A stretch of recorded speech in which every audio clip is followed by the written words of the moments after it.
Hi friends, இன்னைக்கு உவா உவா நோம்பி தான் பார்க்க போகிறோம். அதாவது ஃபிஷ் ஃப்ரூட்டி மாடல் அசூ டிராகன்.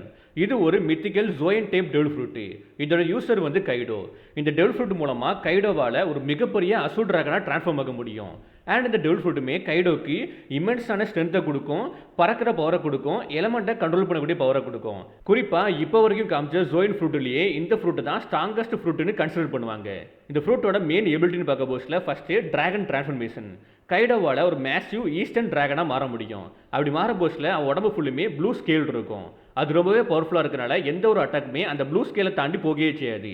ரெண்டாவது எலமெண்ட் பெர்த் அட்டாக்கு. கைடோவால் டெவஸ்டேட்டிங்கான ஃபயர் பிளாஸ்ட்டை உருவாக்க முடியும். அது மூலமாக ஒரு மவுண்டனையே கம்ப்ளீட்டாக அழிக்க முடியும். இதை தாண்டி ஃப்ளேமு, லைட்னிங்கு, விண்டு, ஈவன் எக்ஸ்ப்ளோஷனை கூட கிரியேட் பண்ண முடியும். அது அவனோட ஆங்கரை பொறுத்து, அவன் இருக்கக்கூடிய ஃபார்மை பொறுத்து. மூணாவது ஃப்ளேம் கிளவுடு. கைடோவால் ஸ்பெஷலான ஃப்ளேம் கிளவுடை உருவாக்க முடியும். அது மூலமாக தான் டிராகனே பறக்குது. அண்டு இதை யூஸ் பண்ணி மேசிவான ஆப்ஜெக்டை கூட பறக்க வைக்க முடியும். நம்மளே பார்த்துருப்போம், கைடோ ஃப்ளேம் கிளவுடு மூலமாக ஒனிகாசிமோவை பறக்க வச்சிருப்பான்.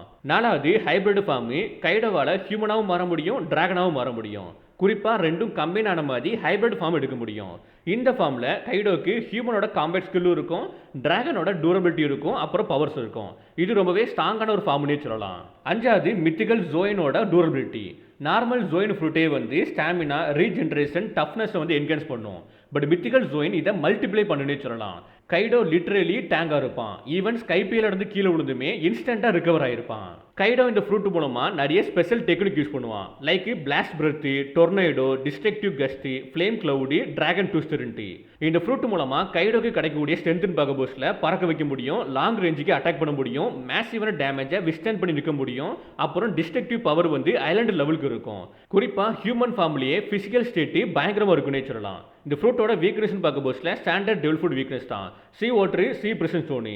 அப்புறம் எமோஷனல் இன்ஸ்டெபிலிட்டி. நம்ம கைடோ வந்து எந்த அளவுக்கு ரேஜாக இருக்கணும், மூட் ஸ்விங்ஸில் இருக்கணும், அது வந்து பவரை அஃபெக்ட் பண்ணும்.